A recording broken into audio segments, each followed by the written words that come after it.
Chapitre 4 Découverte. Cela faisait plusieurs mois que rien d'exceptionnel n'était à notifier dans ma vie et que j'avais donc mis entre parenthèses mon journal intime sans même passer le stade de ses balbutiements. Fort heureusement, cette frustration prit fin cet après d'Espatium, Corample, Math, 789 PC, Post-Comédie. En effet, les moments que je venais de vivre marquèrent dans mon existence un nouveau départ et me fournirent l'inspiration nécessaire pour vous relater autre chose ô combien plus palpitant que des banalités quotidiennes. Alors que je me promenais avec mes amis dans une forêt non loin de chez moi, la forêt Knoni, je décidai de les conduire sur un sentier qui nous était inconnu afin de chercher l'endroit idéal pour y construire une cabane. Papa m'avait expliqué le chemin et au lieu de le découvrir au fur et à mesure de notre progression, j'avais l'impression que la place m'était familière. Je menais donc instinctivement la bande dans cette forêt parfumée de l'odeur de certains arbustes qui y poussaient, et éclairée de la douce lumière diffuse d'un après-seigneur de ciel bleu. Nous y rencontrâmes aussi toutes sortes d'animaux mais il serait fastidieux et inutile de vous les décrire.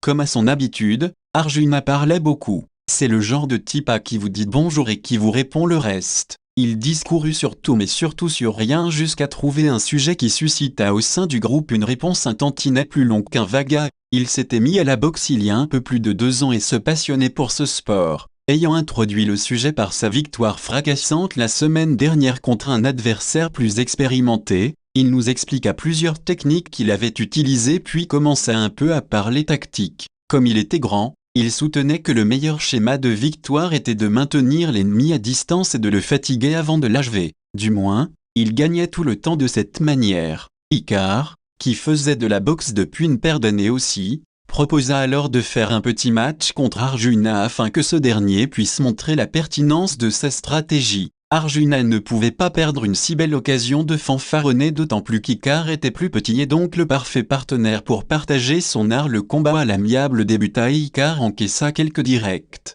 Au bout d'une vingtaine de secondes, il tenta une contre-attaque mais loupa Arjuna. À la fin de la première minute, ce dernier, sûr de lui, réduisit la distance avec son partenaire afin de caser son uppercut et de clore le match. À ce moment précis, Icare fit un pas de côté et plaça un crochet du droit dans le ventre de son ami, lequel posa genou à terre. Icare lui demanda s'il voulait toujours continuer. Arjuna lui répondit que non d'un signe de la main car il avait le souffle coupé. Icare conclut leur combat de la façon suivante. Tu vois, brother, la meilleure technique, c'est de feindre l'infériorité pour que ton adversaire se sente en confiance et baisse sa garde. Je retiendrai la leçon, répondit Arjuna quelques dizaines de secondes plus tard. Après ce bref intermède, nous repartîmes à l'assaut de la forêt et nos oreilles pouvaient enfin baigner dans la tranquillité du lieu. La promenade se passait bien mais comme le soleil commençait à descendre, nous hâtâmes le pas. Tout le groupe prenait du plaisir au beau milieu de l'harmonie des paysages, il n'y avait que Nettie qui grommelait un peu. Tu sais au moins où tu nous amènes s'avance, je n'ai pas envie de rentrer pendant la nuit. C'est un coup à se perdre et à mourir d'hypothermie, ou pire, à rester coincé dans un ravin, la jambe pétée, après s'être cassé la gueule parce qu'on n'y voyait rien. Ne t'en fais pas, nous y sommes bientôt, répondis-je, mais il continua à s'égosiller. Tu te fous de nous, ça fait 2 heures qu'on marche pour rien, dis-toi qu'il faudra en faire autant pour le retour. Très bientôt. C'est énervant de constater que certains membres puissent douter des autres dans un groupe se définissant comme uni, dans un groupe où chacun avait fait le serment de toujours se faire confiance. Le doute est à l'amitié ce que le virus est à la santé, il se propage aisément d'une personne à une autre et la ronge de l'intérieur. Je ne voulais pas contaminer notre amitié, pour ce faire, je devais contenir l'épidémie et soigner le malade. Dans la situation qui était la nôtre, je pouvais faire d'une pierre 2 coups. Il me suffisait de trouver l'endroit que nous cherchions. Mon père m'avait parlé d'un arbre gigantesque dans les environs, c'est là que je voulais les emmener. Ce que j'obtins en guise de résultat fut à l'opposé de ce que j'attendais, de ce que nous attendions tous. En tête du cortège, je me présentais à une dizaine de mètres d'une petite falaise du double de ma taille. Alors que j'analysais le terrain pour voir comment l'escalader, il me sembla que l'on me parlait. Je me retournai du coup vers le groupe pour leur demander de répéter, mais tous, sans exception,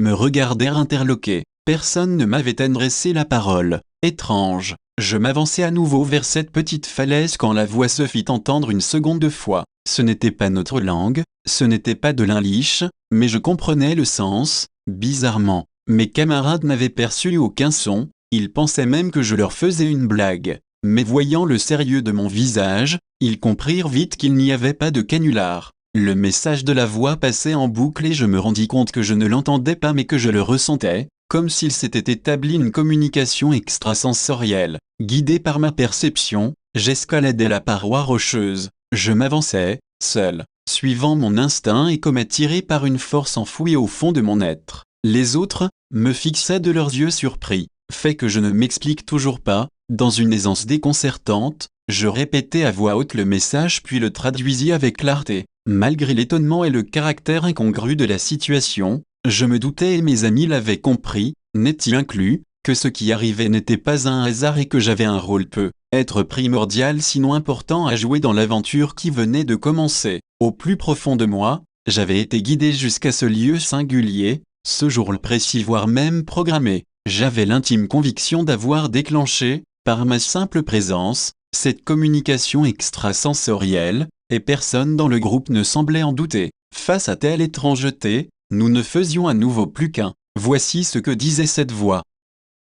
Si aujourd'hui tu es venu à moi et si aujourd'hui tu me comprends, alors c'est que tu es prêt. Je ne te parlerai pas de destinée puisque c'est une chimère mais plutôt de choix puisque c'est la réalité quotidienne de l'homme libre.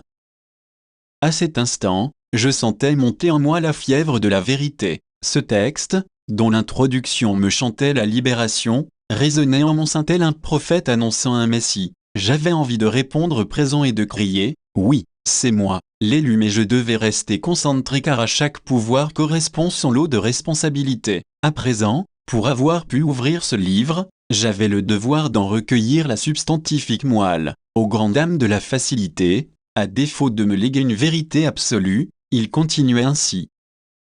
Tu ne connais rien du passé et pourtant l'on t'enseigne certainement la certitude. Notre rencontre est le symbole que tu cherches des réponses à tes interrogations mais par-dessus tout, la vérité intrinsèque au réel. Sache que je ne t'offre rien de cela. Je peux simplement t'aider à t'éloigner du faux mais pour prendre ton envol tu dois briser tes chaînes. Renonce à tes acquis et recentre la question sur toi afin de mieux t'en remettre. Même si cela te fait de la peine, tu en auras d'autant plus pour tes récoltes. À toi de voir si la ponctualité du sacrifice suffit à l'abnégation de soi dans une quête où l'effort n'est pas synonyme de réussite, ni la réussite d'effort. Je marquais un temps d'arrêt. Que devais-je comprendre? Me rapprocherais-je de la vérité à force de renoncement et de négationnisme? Seulement, je n'étais plus sûr de rien. La situation elle-même m'emplissait de doutes et ce texte réduisait au déni toutes les explications qui me venaient à l'esprit. J'en arrivais même à douter de mon existence. Je sais que tu es dans le flou mais c'est un mal nécessaire pour affiner ton acuité visuelle. Quand le doute se dissipera, tu sauras que tu es proche de la vérité. Pour connaître le passé, je n'ai qu'une chose à te dire, connais-toi toi-même. Et si l'histoire vraie te révolte, on dit que la destinée divine n'est rien d'autre que la volonté de l'homme libre. Merci, s'avance.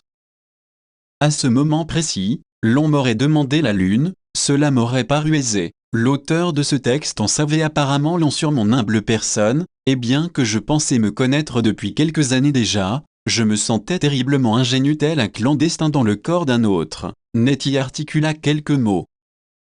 Redis-moi ça doucement que je note. Je le fis puis me retournai. Lucas conclut. On va peut-être oublier cette idée de cabane, un save,